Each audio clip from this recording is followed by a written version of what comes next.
I exposed my wife's cheating with my twin brother and destroyed their scheme to steal my company while watching their entire empire collapse. Evan's disciplined 6'2" frame, the result of daily 5 a.m. workouts, stood rigid behind his modern steel desk. Across from him paced his wife, Tessa. She was 38, with glossy dark hair and an angular figure clothed in top-tier designer fashion. Her expression was defiant, her sharp features heightened by the furious flush on her cheeks. She was used to admiration and envy, but that day, no one would have recognized her smug confidence for anything other than venom. "Are you even going to speak?" Tessa snapped, her voice brimming with impatience. "You look at me like you're some grand judge, but you have no idea what I've gone through. You think your silent act makes you strong?" Evan was good at hiding emotion, so good that people often underestimated him, just as Tessa had. His steel gray eyes flicked over her outfit. "My in-laws thought their prenup would protect my wife's $9 million lottery win, but I proved them wrong in court and my revenge cost them everything. And home-cooked meals." She belonged to a world of sleek cars, galas, and wealthy acquaintances who smiled politely but looked down on outsiders. That day, none of that mattered. Her laughter, her shining eyes, her dreams. I believed love could bridge any gap. "Can you stay longer?" she asked as we sat on a park bench near her estate, her name carved into the paint from childhood. It was before the engagement, before money complicated everything. Her father, Phil, a real estate mogul, and her mother, Myra, called M for short, a woman who hosted charity luncheons and flew to Europe for shopping trips. Meanwhile, I came from a quiet neighborhood where neighbors chatted over chain-link fences. My father, a retired teacher, and my mother, a part-time baker. We had no luxury, but we had enough, something her family would never understand. "I have an early shift at the sporting goods store," I told her. She pouted, leaning against me. "I just hate it when you leave." Her warmth in that moment made everything else fade. I didn't care about my dusty shoes or last year's jeans. I thought she loved me anyway. Our romance grew, but so did my awareness of her parents. Myra, poised and sharp, could silence a room with a glance. Phil, my father-in-law-to-be, was big in presence, if not in height, known for giving casual remarks that sounded more like threats. They tolerated me for her sake, but never hid their belief that a middle-class man wasn't good enough. "Congratulations," Phil said, shaking my hand stiffly the night we announced our engagement. "We're, happy for you both."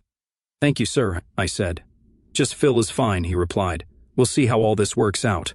Those words rang in my ears, "We'll see how all this works out." A chill lingered, one I tried to ignore by focusing on my fiancé's radiant smile. He knew exactly how much it had cost. After all, he had paid for it less than a week prior. "I'm processing the situation," he said in an even tone. "You expect me to fall apart, but you haven't told me anything I didn't already suspect." Tessa's mouth twisted in anger. She planted her hands on her hips, displaying a sapphire ring on her left hand, the ring she had flaunted around town for a month. Evan had seen the jewelry receipt on his credit card statement. He knew it hadn't been a gift from him. "Fine," she said. "I'm ending this. Caleb, your own brother, makes me feel alive in ways you never did. He's more of a man, more exciting, more spontaneous. I'm leaving you for him." Evan let a stretched silence hang between them, cold tension filling the air.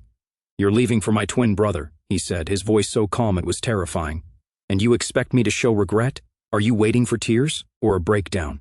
"I'm waiting for a reaction," Tessa hissed. "But you stand there looking smug."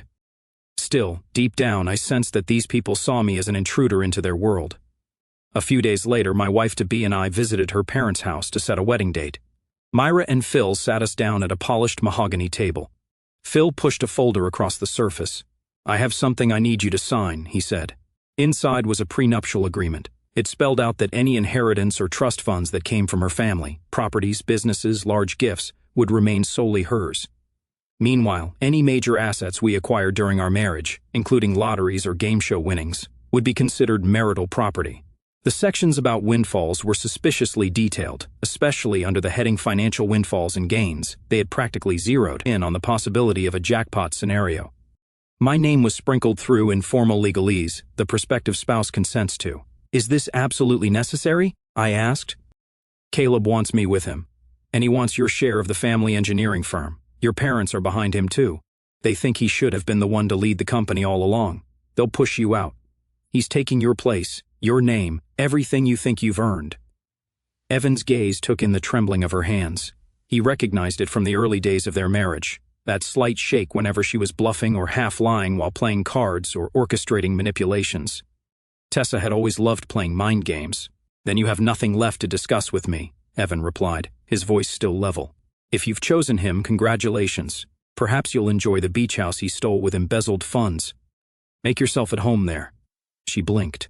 Clearly, she hadn't expected him to know about the laundering or the missing company money.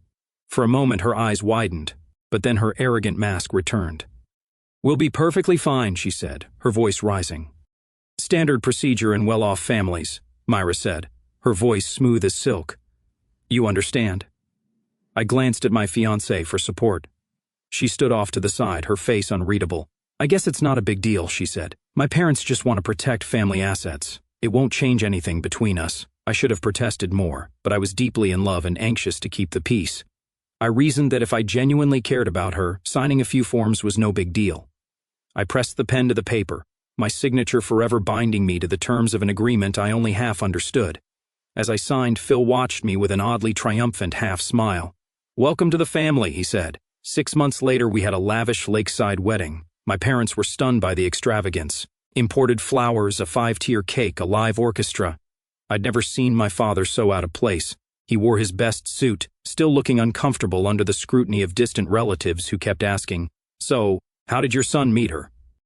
"Caleb knows how to seize opportunities, unlike you with your tedious caution. Always so ethical, always by the book. You think you're superior, but guess what? Good guys finish last." "We'll see," Evan said, motioning toward the door. "If you're finished, I have a project that needs my attention. Take your final belongings, leave the keys. You've made your decision." Tessa hesitated, as if planning some cutting remark. Instead, she spun on her expensive heels and stormed out, slamming the door hard enough to rattle the frame. Evan listened to her footsteps echo away, then the front door opening and closing. The engine of her luxury car revved, then faded into silence. When he was certain she had gone, Evan turned to his computer and opened a private email account. He typed a short, pre-written message to a special contact at the FBI's white-collar crime division, then hit send. Late that night, with a tumbler of whiskey in hand, untouched, Evan sat alone in his study. Despite the tension, the wedding photos showed a day of sunshine and laughter. My wife looked stunning in her lace gown, and I felt unstoppable in that moment, like we were forging a union of love stronger than any social or financial gulf. We moved into a condominium that Phil called a gift. In reality, he'd paid the down payment, but I was expected to cover monthly mortgage payments. My father-in-law didn't phrase it like an ultimatum. He simply said, "You'll handle the monthly bills, right, son?" And so I did, quietly ignoring the sense that I was paying rent on a place he still emotionally owned. Our first few years saw typical spats over money and parental interference. My in-laws would drop by unannounced, sometimes bringing new furniture that clashed with my style or rearranging the living room because their decorator suggested a better layout. I swallowed my irritation whenever my wife waved off my complaints. "They're just trying to help," she said. He stared at security footage on multiple monitors. He had installed the cameras long ago, anticipating corporate spies. Tessa, of course, had no clue how thorough he was, nor did she suspect his ability to track every intrusion into his office. He watched images of Tessa and Caleb sneaking into the house at 2 a.m., rummaging through locked cabinets. Other clips showed them stealing passwords, emailing files to each other, forging digital signatures, even rummaging through his personal safe. Tessa had always bragged that she understood him inside and out, that she could fool him any time, but arrogance was her greatest weakness. "They really thought I'd never see this," he muttered to himself. He had meticulously compiled months of evidence. His twin brother, Caleb, had orchestrated a grand scheme to siphon Evan's designs and sabotage him within the family firm. Tessa, lured by visions of wealth and excitement, had eagerly become Caleb's accomplice. I started noticing that everything about our life was an extension of their tastes, their control. But I told myself all couples have issues with in-laws. We'd get past it. One day I got a call at work from my wife. Her voice was trembling with excitement. "You won't believe this," she said. "I just won the lottery. I nearly dropped my phone." "Wait, what?" "I swear, it's real. $9 million. I bought a ticket at a gas station on a whim, and the numbers matched." "That's incredible," I said, visions of early retirement, travel, and philanthropic projects soaring through my mind. We had joked before about what we'd do if we ever became millionaires. Give some to my parents, buy a house not controlled by Phil, maybe even open my own business. I remember trembling with giddy excitement. Life was about to change. But as the days passed, the excitement wore thin. My wife became cagey about the money. She insisted we keep it quiet, especially from my side of the family. The two of them had planned everything, down to Tessa leaving Evan at the most psychologically opportune moment. "They think I'm boring, too quiet," Evan whispered, a flicker of cold amusement shaping his lips. They never asked themselves what secrets a quiet man might hide. He closed the video files and stood, posture rigid. A single email notification blinked. The FBI contact had replied, confirming a meeting in the morning. Evan would provide the first set of documents proving Caleb's embezzlement. The rest would follow in due time, once it produced maximum damage. Close to midnight, a timid knock sounded at the study door.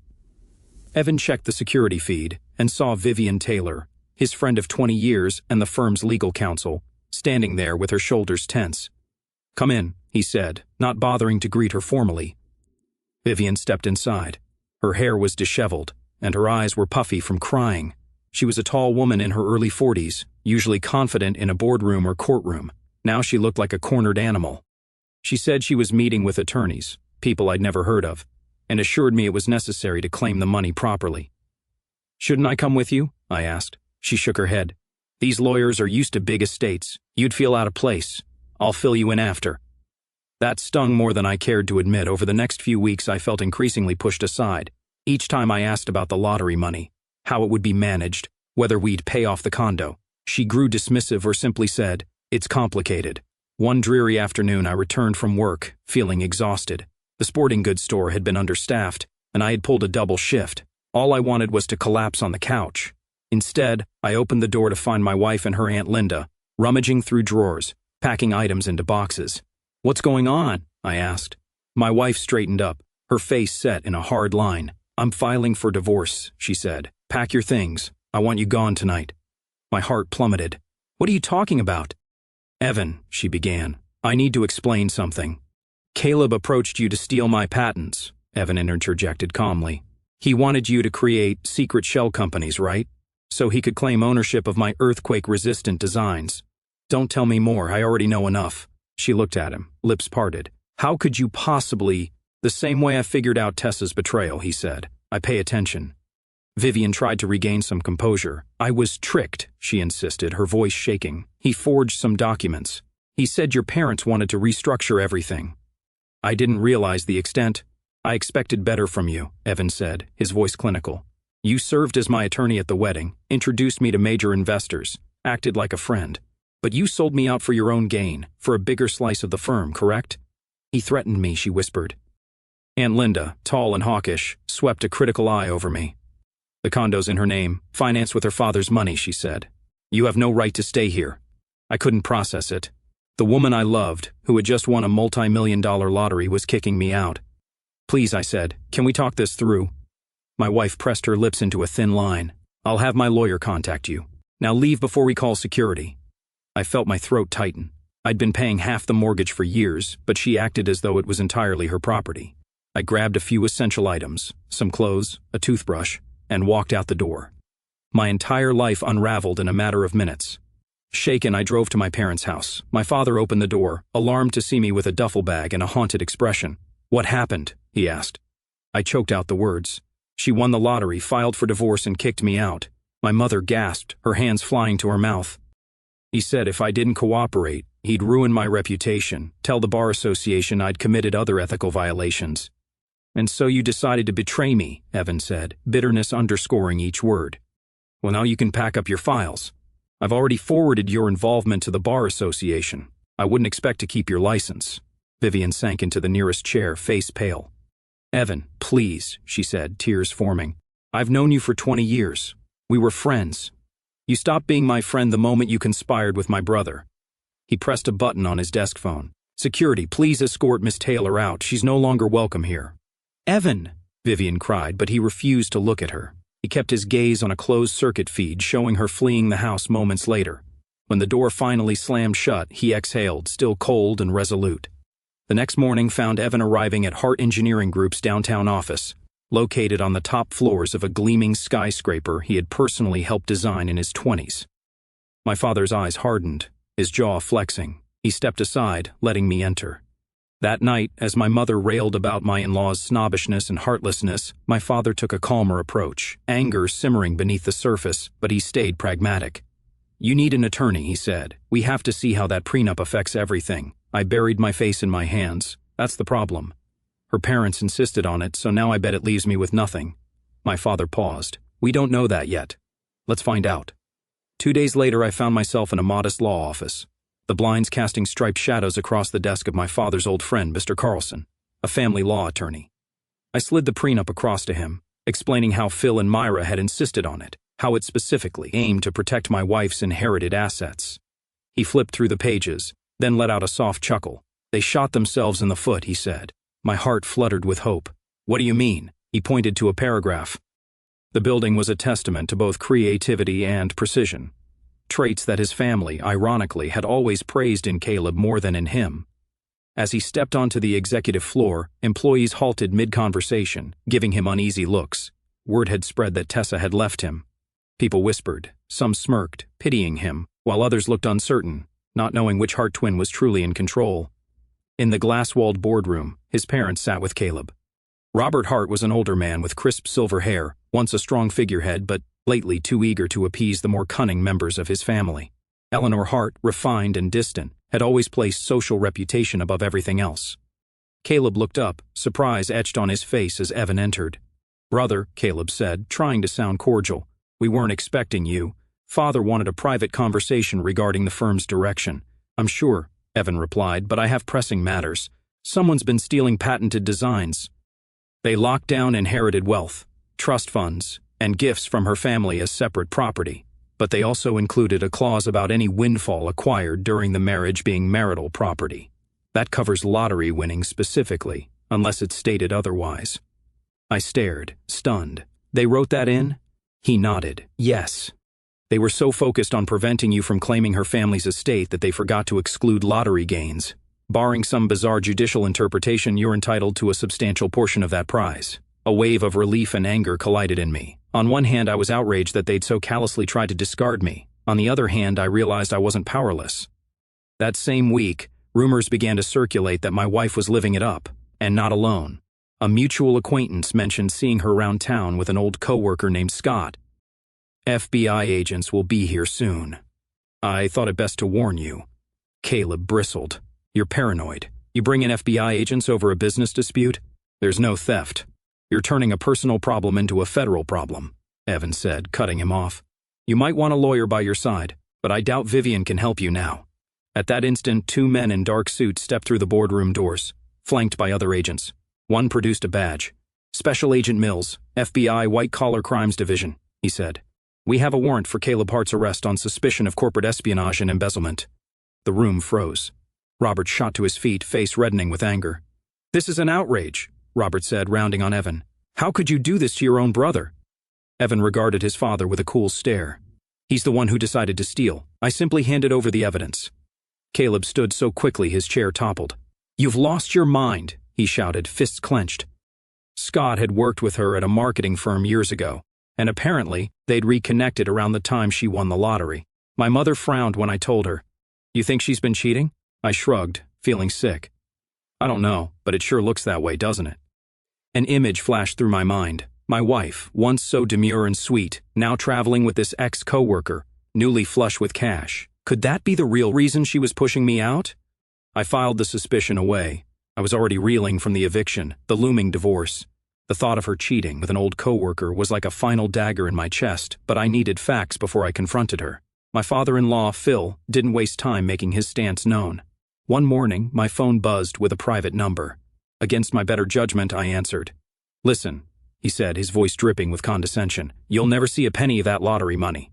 You're a nobody, and I'll use every means to make sure you walk away with zero. There's no real evidence. Father, Mother, stop these agents." But the agents stepped forward, reading him his rights and cuffing him. Caleb thrashed, glaring daggers at Evan. "You think this is over?" Caleb snarled, his voice trembling with fury. "I'll ruin you from behind bars if I have to." "I doubt it," Evan said softly. Eleanor Hart grabbed her husband's arm, her eyes wide with shock and fear, but neither parent could halt the arrest. They stood there, powerless, as agents led Caleb away. Evan moved to one side, letting them pass. He noticed, with detached amusement, that Caleb's expensive suit had begun to tear at the shoulder from the struggle. "We'll talk later," Evan told his parents. "We'll see what the board decides, especially concerning the millions of dollars missing from the company accounts." His mother opened her mouth, but no words came out. Robert sputtered, unable to conjure the usual paternal commands. They'd never seen Evan so calm, so methodical, so ruthless. "Actually," I said, forcing my voice to remain calm, "the prenup states something different." He let out a mocking laugh. "You think that matters? I have lawyers, and they know every judge in town. You'll be bankrupt from legal fees alone. Back off if you know what's good for you." I hung up, my hands shaking. Mr. Carlson had predicted intimidation tactics, and they were already in play. My father's advice echoed in my mind. Document everything. I typed up the details of the call, emailed them to my lawyer, and saved the voice message for the record. The tension escalated. My mother-in-law, Myra, approached me outside my parents' home 2 days later. She wore an impeccable designer coat, her hair pinned in an elegant twist, but her eyes gleamed with anger. "I have a proposition for you," she said, glancing around to ensure no neighbors were listening. "What is it?" She handed me a piece of paper that listed a dollar amount. It wasn't even enough to cover half the mortgage payments I'd already made on the condo. "Take this and walk away," she said. "You can't do this to our family," Eleanor finally managed. "You'd be surprised what I can do," Evan said, stepping out into the hallway.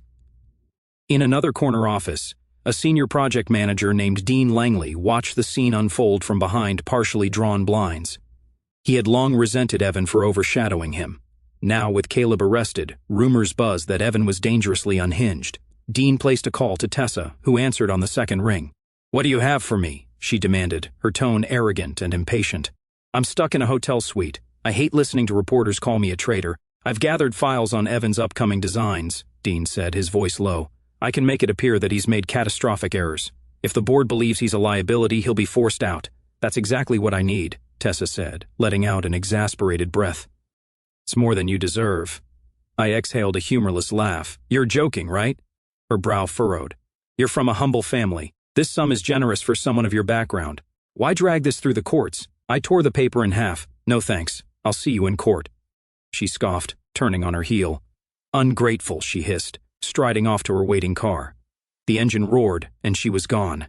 Meanwhile, I kept hearing rumors about my wife spending time with Scott, the ex-coworker. One day I ran into Angela, a mutual friend, at a coffee shop. "Sorry to pry," she said, "but are you two separated? I saw your wife with Scott at a fancy restaurant." They looked close. My stomach clenched. "They're probably just friends," I forced out. Angela sighed. They were holding hands. The floor dropped beneath me. She had likely been cheating, using the lottery win to cut me loose. I swallowed my anger. No public scene. Mr. Carlson filed a motion to freeze the lottery funds the next day. Caleb's gone. The family is in chaos. And the only way I'm getting anything out of this marriage is if I turn the blame back on Evan. Make him look incompetent or even criminal. Then I can claim his meltdown caused all this, and I'll salvage some money in the divorce. "I'll show the board everything tomorrow," Dean replied, lips curving into a sly grin. "Then, if all goes according to plan, Evan gets axed, you get your slice, and I step into a leadership role. We can squeeze him out permanently." Caleb said Evan was paranoid, Tessa mused. "That might help your case. No one will trust a man who can't keep his mind steady." "Trust me," Dean said. "By this time tomorrow, the board will want Evan gone." They ended the call. Dean's face shone with smug satisfaction. He had no idea that, on Evan's hidden surveillance feed, every word was being recorded.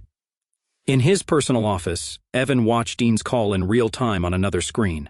Tessa's face appeared, pacing in her suite. She looked exhausted, but an icy determination shone in her eyes. My father-in-law's lawyers tried to block it and failed. We pursued a contested divorce, arguing the prenup clearly included all windfalls acquired during marriage. I had contributed financially from day one. At a preliminary hearing, I saw my wife again. She arrived with her parents and 2 attorneys, her expression distant, refusing to meet my eyes. Afterward, I stepped forward. She paused in the hallway, arms crossed. "How long?" I said quietly. She glared. "What do you mean?" "How long have you been with Scott, the ex-coworker?" Her cheeks flushed. "That's none of your business." "So you were sleeping with him while I was working double shifts?" I said, my voice trembling with suppressed anger. She cast a quick glance at her father, who scowled from a few feet away, then leaned in, dropping her voice to a hiss. You have no idea what it was like being suffocated by your mediocrity. Scott understands me. He's successful, interesting. I was tired of waiting for you to catch up. My mouth went dry. Still so sure of yourself, Evan murmured, hooking a thumb over the phone's next message. A single text from Tessa blinked. I'll destroy you. I hope you realize you forced me to do this. He closed it with a few keystrokes.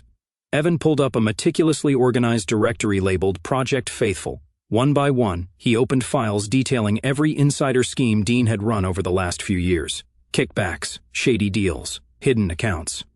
Evan had known about these side hustles for some time. A cat bides its time before pouncing on unsuspecting prey. Tomorrow, he said quietly, he'll make his move, and I'll be waiting. That evening, he walked the deserted halls of Hart Engineering, stopping by the model room to check his scale prototypes. The faint hum of the air conditioning was the only sound. He ran a hand across a polished architectural mock-up. Years ago, he had been naive, believing family loyalty trumped greed. Yet, even back then, he had quietly collected data to protect himself. Now those precautions would serve him well.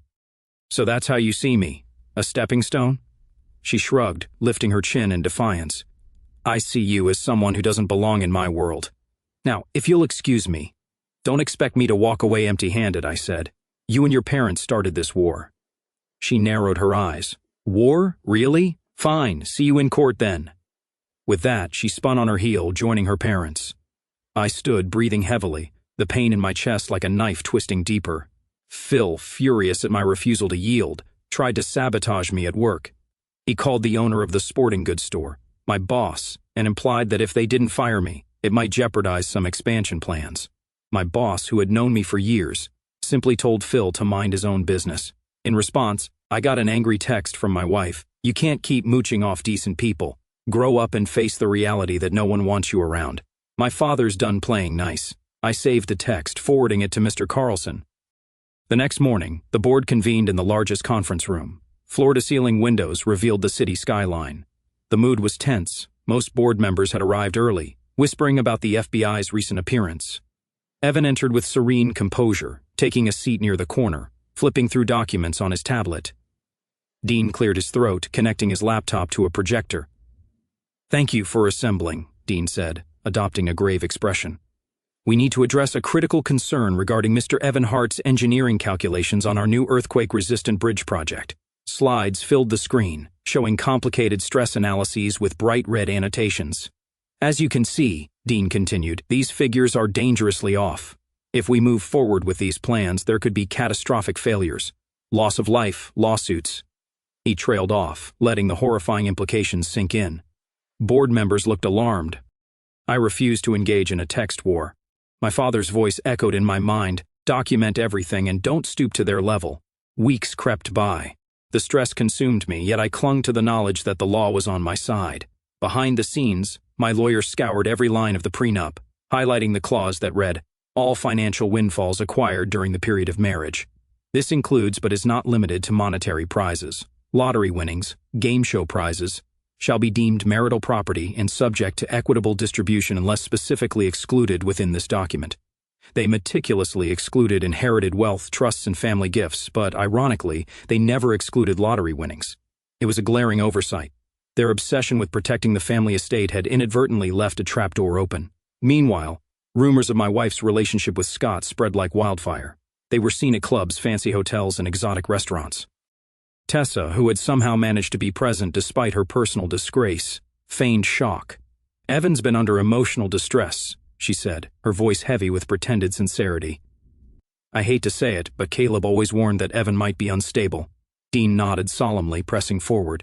For the safety of the company, we need to remove Evan from active design work, possibly from his position entirely. There's no telling how long these errors have been going on. He clicked to the next slide, but the projector flickered, revealing a corrupted file symbol. A sudden hush fell over the room. Then the lights in the boardroom brightened, and a new set of slides replaced Dean's doctored ones. These displayed bank transfers, offshore accounts in Dean's name, and emails detailing bribery. Dean's face lost color. What is this? He stammered, yanking at the laptop cable. Evan stood. "It appears we have an unexpected slideshow, Dean," he said, his voice crisp. My mother asked me if I'd considered using that infidelity as leverage in court. Mr. Carlson shook his head. "Our state is no-fault divorce, so her cheating doesn't necessarily guarantee you more money. The real gem is that prenup. That's all you need." I realized it wasn't about revenge alone. It was about not being bullied into walking away with nothing. The final court date loomed on the horizon, a black cloud threatening to unleash a storm of legal showdowns and personal vendettas. 1 week before that dreaded day, my phone buzzed in the dimness of my parents' living room. It was nearly midnight. I had just finished sorting through endless stacks of documents with my lawyer and was dozing off in an armchair. I glanced at the caller ID. It was my wife. We hadn't spoken directly in weeks, ever since she'd had me thrown out of the condo. My heart hammered with mixed rage and curiosity. Against my better judgment, I answered. "Hello," I said, keeping my voice neutral. "Hey," she said. "I'd suggest you start explaining your own figures. Like these $200,000 transfers from contractors to your personal account in the Caymans. I wonder how the FBI might interpret such data." Several board members exchanged shocked glances. "Dean," one of them said, voice trembling with anger, "is this for real? We had no idea." "This is a setup," Dean gasped, eyes darting. "Evan's framing me. He's paranoid, making up stories." Suddenly, men in dark suits entered. One stepped forward, holding up a badge. "Special Agent Nelson, FBI," he said. "Mr. Langley, we have evidence of fraud and illegal kickbacks under your management. You're coming with us." Dean shoved back his chair, attempting to flee, but the agents wrestled him into handcuffs. His face burned red as he screamed at Evan. "You bastard! You set me up! You're the villain here, if that's what you want to call it," Evan said with a detached shrug. Tessa glanced around, dread dawning in her eyes. She slipped toward the door, but Agent Nelson motioned for her to stop. "Mrs." I heard an odd tremor in her tone, as if she were forcing herself to sound calm. "Can we talk?" My stomach twisted. "Talk about what, exactly?" She hesitated, exhaling a shaky breath. I don't want things to get too messy in court. Maybe we can settle this ourselves, come to some arrangement that's fair for both sides." Her words made me laugh bitterly. Fair for both sides? She and her parents had tried to bury me from day one, kicking me out, labeling me a parasite, claiming the lottery ticket was hers alone. Now she wanted to speak of fairness? "Define fair," I said, my voice colder than I intended. She let out a quick, impatient sigh. "We can keep this private. Sign an NDA or something so the media or our social circles won't sniff around. You'll get some money, more than we offered before, but obviously a lot less than what your lawyer is pushing for. That way, we can keep my parents out of the spotlight, and you can walk away safe." So this was the latest hush money bribe. "Hart, we'd also like to speak with you regarding certain design thefts you may have aided," he said, not quite placing her under arrest, but making it clear she was a person of interest. The board sat in stunned silence as Dean was hauled out, cursing, tears rolling down his cheeks. Tessa's face lost its arrogant composure, replaced by a flicker of real fear. "I might need a lawyer," she said, swallowing hard. Evan calmly turned off the projector. He faced the board, whose members looked rattled.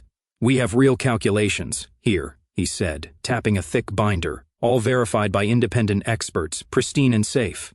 "There are no errors, as you'll see once you read the genuine reports. My designs are sound. It's the sabotage that wasn't." That same afternoon, Evan received frantic texts from Robert and Eleanor, summoning him to the family mansion. He arrived to find them in the foyer, pacing anxiously. They had once lived in regal comfort, hosting galas and fundraisers.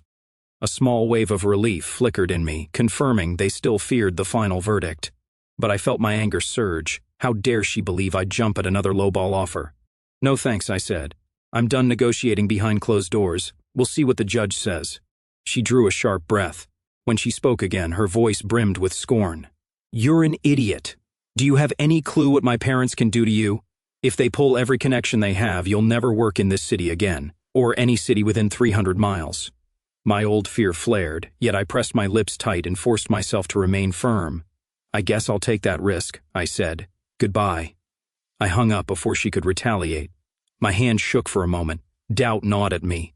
Was I making a colossal mistake by refusing her final offer?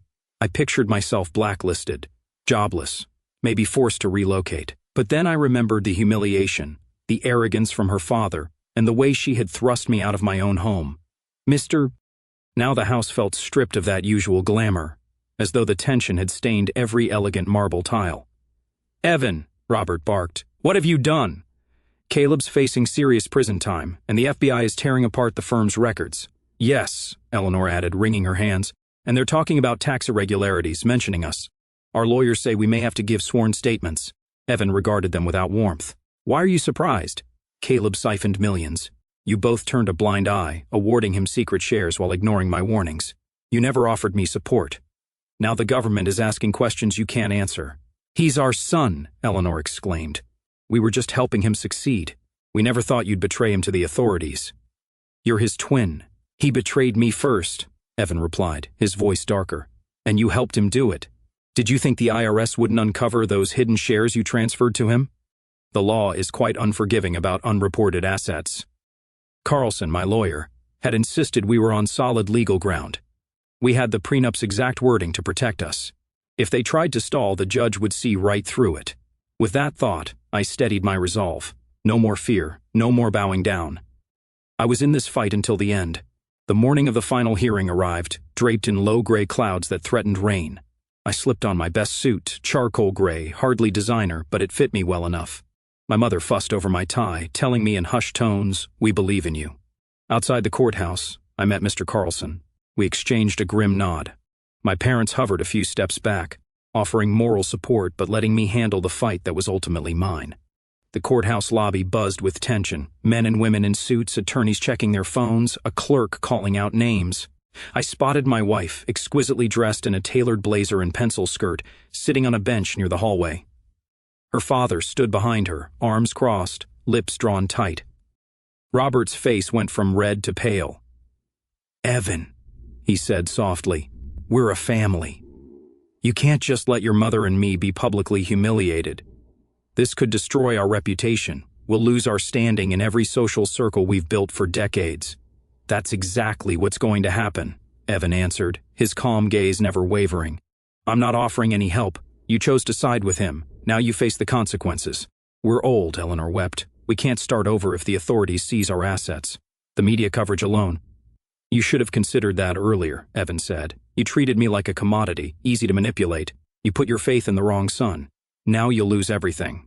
He turned to leave. His father grabbed his arm, tears brimming in the old man's eyes. "Don't do this," Robert pleaded. "We beg you. We never meant to push you aside."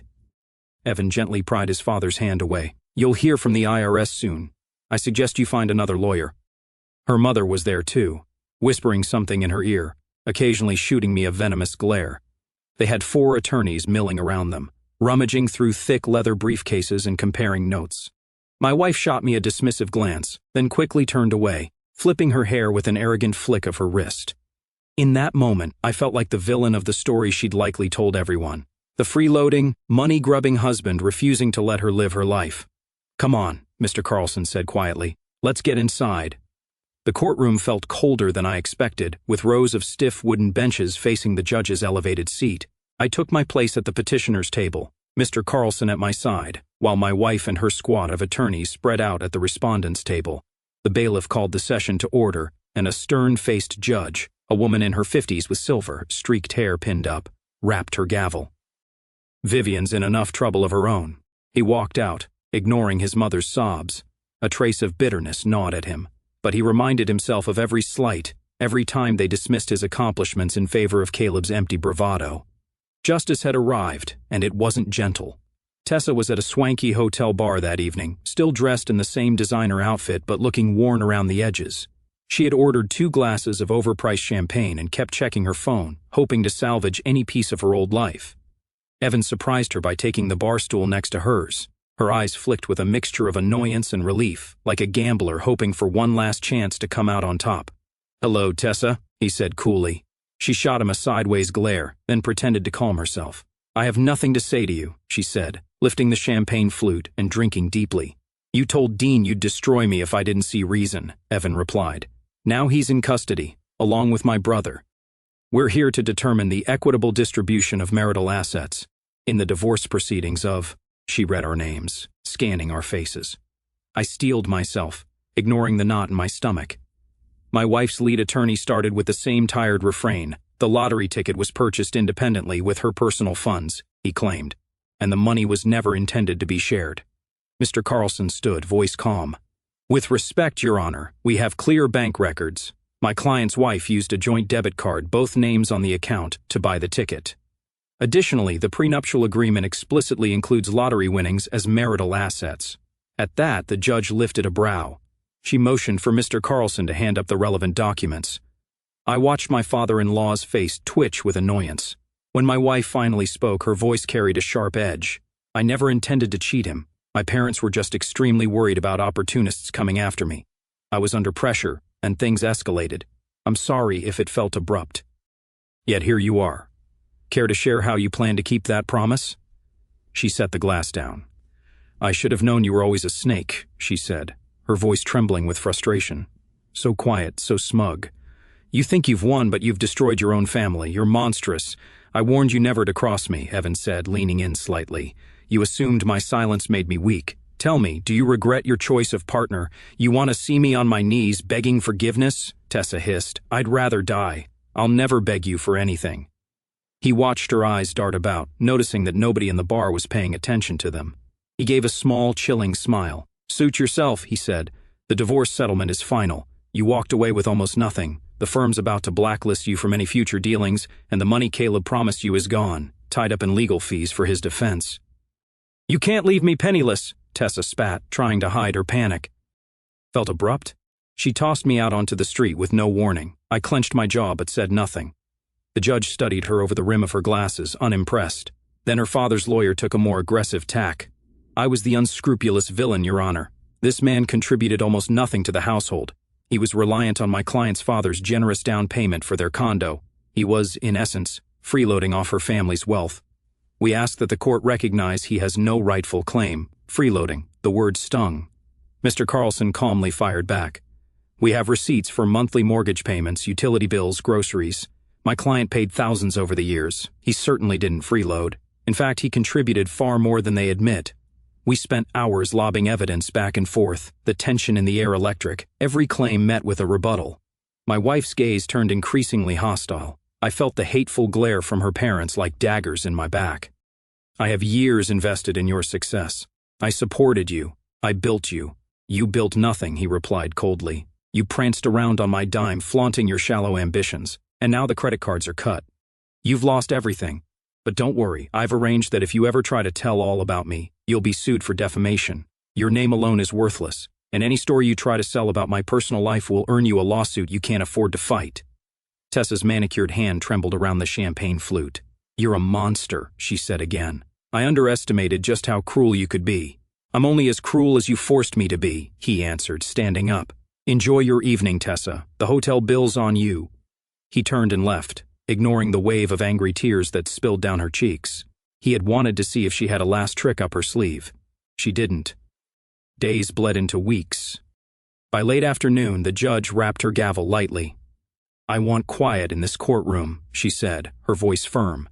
Papers rustled as attorneys paused their frantic note-taking. She picked up the prenuptial agreement with a wry twist of her lips. In reviewing the language here, she said, it is quite clear that any financial windfall arising during the marriage is considered marital property, subject to equitable distribution. This court sees no ambiguity in that. Therefore, the lottery winnings in question are indeed a shared marital asset. A hush fell over the room. My father-in-law's jaw clenched. My wife blinked rapidly, color draining from her face. The judge continued, turning her gaze on my wife.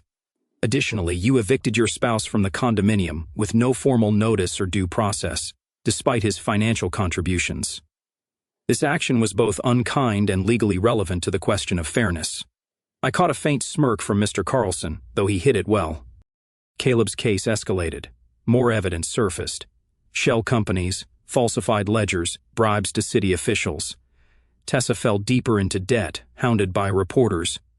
Robert and Eleanor found themselves in the middle of a tax evasion scandal that threatened to strip them of every luxury they had ever owned. Vivian lost her law license and faced possible criminal charges for helping Caleb set up fraudulent transfers. Evan rarely slept more than a few hours, spending his nights coordinating with federal investigators. He fed them every hidden detail, every email thread. The more he revealed, the harsher the legal storm became for his enemies. In quiet corners of the city, Tessa tried to find new benefactors, new men to trick, but each time her reputation preceded her. She found doors slammed in her face. She made desperate phone calls to old friends, some of whom had once idolized her. none would lend her the money she needed to maintain her designer life. The judge's next words sealed everything. Therefore, the court rules that the lottery winnings shall be subject to an equitable split, with a substantial portion awarded to the petitioner. She glanced in my direction, then added, "Furthermore, the petitioner is entitled to reimbursement for his share of the mortgage, utilities, and other marital expenses he covered." It was everything we had hoped for. Relief flooded me, but I kept my expression neutral. The judge's hammering final words echoed through the quiet. "We will reconvene if needed for final calculations, but that is my ruling." Court adjourned. She slammed the gavel and the bailiff called, "All rise." We stood, my knees feeling weak. The war was effectively over. As soon as the judge left, the courtroom exploded into a murmured uproar. Reporters, the few who had gathered outside for local gossip, pressed forward trying to peer into the doors. My father-in-law marched up to me, his face an alarming shade of red. Meanwhile, in prison, Caleb fought to get bail, fought to reduce charges, fought for a moment of freedom, but each new hearing brought more damning revelations from Evan's files. The evidence was incontrovertible. 3 months later, Evan made an unannounced visit to the county jail. He stood in a small, cramped visiting chamber with fluorescent lights. Across from him, separated by thick glass, sat Caleb, wrists chained. "You," Caleb said, his voice rasping with anger. "Why are you here? Come to gloat?" "Maybe," Evan said, slipping into the chair opposite his twin. They shared the same sharp facial structure, the same height, but everything else was vastly different. "I'm not signing any plea," Caleb growled. "They claim I can reduce my sentence by cooperating. Screw that. I won't sell out Mom and Dad just to get a shorter term." "You mean you can't," Evan corrected. "The feds already have enough on them, thanks to certain documents I provided." Caleb let out a hollow laugh. "Your sense of loyalty is twisted. Those are our parents. You destroyed them, destroyed me, humiliated Tessa." "This isn't over," he hissed. "You have no idea what we can still do. We'll appeal. I squared my shoulders, letting the swirl of resentment and triumph mingle. "It is over," I said. The judge decided.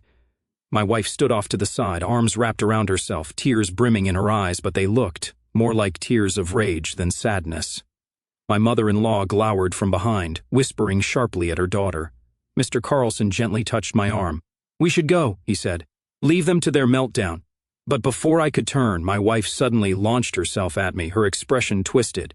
An animalistic sound tore from her throat. You worthless scum," she shrieked. "You ruined me." She swung her purse, aiming for my shoulder. I managed to duck, but not before she clawed at my sleeve. The bailiff and a security officer rushed forward, trying to intervene. "Ma'am, you need to step back," the bailiff commanded. Her father, stunned, barked, "What are you doing? Stop it." "You have no heart, Evan."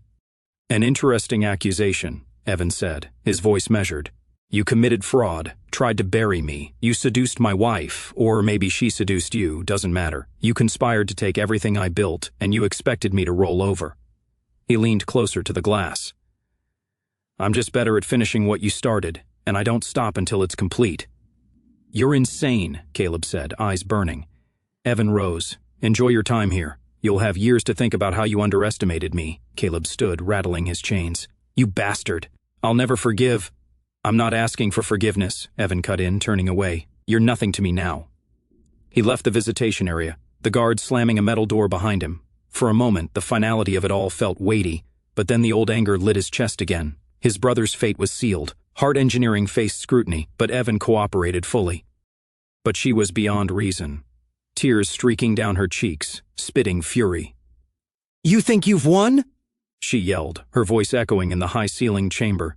"You're just a parasite who fooled everyone into believing you were decent, you disgusting, gold-digging liar." I stumbled backward, adrenaline spiking. I'd never seen her this unhinged, not even during our worst fights. My mother gasped in horror from across the aisle. Mr. Carlson slid in front of me, arms slightly raised as if to shield me. A security officer grabbed my wife's arm. "Ma'am, calm down, or we'll have to remove you." She struggled, her face contorting with rage. "Let go," she screamed. "He's stealing my money. How can you people allow this? Do you know who my father is?" The officer tightened his grip, forcibly pulling her away from me. "Enough," he said. "Court's over. We don't tolerate violence here." My wife's attorney scrambled forward, holding up his hands. "Your Honor," but the judge had already departed. Loyal board members were rewarded. Those who backed Caleb or Dean were fired, indicted, or fled. He restructured the firm, tightened security, and helped expose a corporate corruption ring, earning praise from the FBI.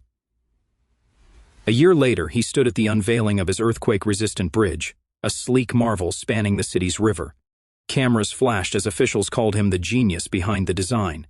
Accepting a plaque, he simply dedicated the project to integrity and engineering.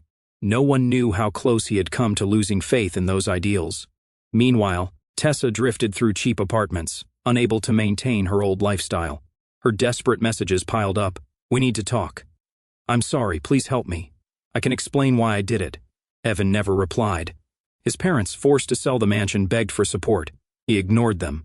They had chosen their favorite son, a criminal. Vivian was disbarred, drowning in debt. If she ever tried to rebuild her career, Evan ensured the ethics board had everything needed to keep her out.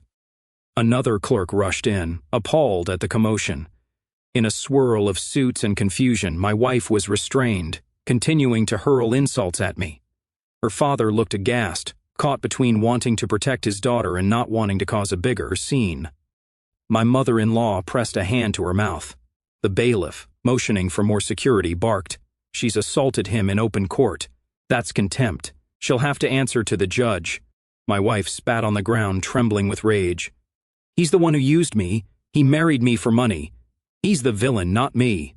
I could only stare, heart pounding. In that moment, I realized how far gone we both were, she with her arrogant meltdown, me with my seething anger. We turned into caricatures of a broken marriage, a violent spectacle for all to see. Security hustled my wife out of the courtroom, pulling her toward the hallway where the judge's chambers were located. I heard shouts, muffled by the thick walls, as she presumably argued with the officer. Although Evan's vengeance seemed complete, certain rumors indicated Tessa might still be searching for a final shot at him. Word reached him that she'd contacted shady private investigators, hoping to uncover secrets that could blackmail Evan. Realizing she hadn't learned her lesson, Evan decided to deliver a more punishing blow. A quiet arrangement was made with several security consultants and 2 ex-military operatives who specialized in legal intimidation tactics. They documented Tessa's attempts to break into corporate properties, forging keys or bribing staff to access restricted areas. One rainy night, Tessa actually tried to slip onto a construction site for Evan's new building, presumably to find something incriminating. She ended up cornered by 2 men in black tactical gear, part of Evan's private security team.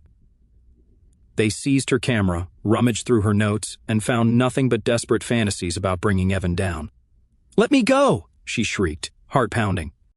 My father-in-law trailed after them, waving his arms and demanding they release her. Mr. Carlson exhaled. That was unexpected. I swallowed, my throat dry. She lost it. We waited on the benches for what felt like an eternity. Meanwhile, my mother approached, tearful and shaking. "Are you all right?" "I'm fine," I said, though my voice sounded hollow in my ears. Minutes later, a stern-faced bailiff informed us that the judge had pronounced an immediate contempt citation. My wife would be required to pay a substantial fine for assaulting me in court. She was also ordered to remain in custody until she could be processed, albeit briefly, for her outburst. "They weren't pressing further charges," the bailiff said, eyeing me. "Do you want to file an assault charge?" I hesitated. Part of me was enraged enough to consider it, but another part felt an odd pity. She was lashing out because of her own mistakes and arrogance. "No," I said at last. "No formal charge." "You're trespassing," one of the men said coldly. "We have enough evidence to press charges." "How do you think a new felony will look on your record, Miss Bowen?" She stood there, drenched, trembling. "I'll do anything," she whispered. "Don't arrest me.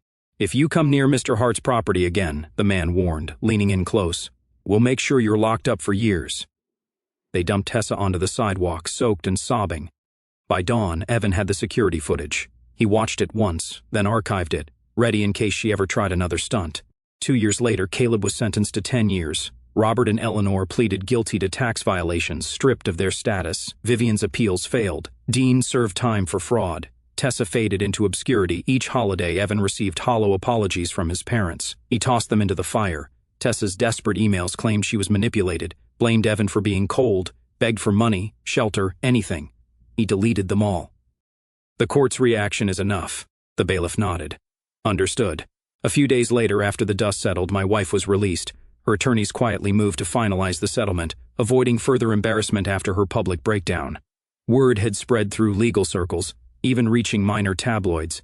She avoided serious charges. but her reputation was in ruins. On a gray afternoon, I arrived at the attorney's office. My father-in-law glowered. My wife sat stiffly, eyes puffy, avoiding my gaze. The arrogance was gone, replaced by silent defeat. Her mother hovered nearby, whispering to their lawyer. They handed me the final documents, a large lump sum from the $9 million lottery, in full release of condo claims. I signed without hesitation. Mr. Carlson reviewed every page before sliding me the pen. "Congratulations," he murmured. My ex-wife's lips tightened. Her father shoved a check across the table. "Take it. Hope you're happy." I glanced around. My ex stared blankly, lost in thought. Evan expanded Hart Engineering, building a reputation for innovation and quiet, ruthless efficiency. No one dared cross him again. 5 years after Tessa's departure, Evan was named Engineer of the Decade. The ceremony was grand, filled with powerful figures, but not a single face from his old life. "Mr. Hart," said a reporter from a local news station, shoving a microphone in his face, "you've had tremendous success. What would you say is your guiding principle?" Evan allowed a calm smile. "Proper foundations," he said. "In engineering and in life, if you don't build from a place of truth and strength, everything collapses." After the ceremony, he returned to his newly constructed penthouse overlooking the city. During the ride in his private elevator, he scrolled through messages. One arrived from the private investigator he'd hired long ago to keep tabs on Tessa. When the last signature was in place, the attorneys nodded. The settlement was done. No one said goodbye.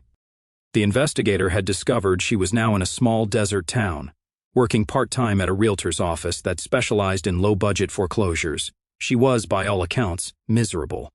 "Serves her right," Evan said under his breath. He recalled the times Tessa had mocked him for spending so many late nights studying advanced engineering texts instead of taking her on exotic vacations. He remembered how she'd complained about his boring approach to everything, how Caleb was more daring, more passionate. But neither Tessa nor Caleb had ever understood what real dedication meant, how methodical planning could transform an unassuming man into an unstoppable force.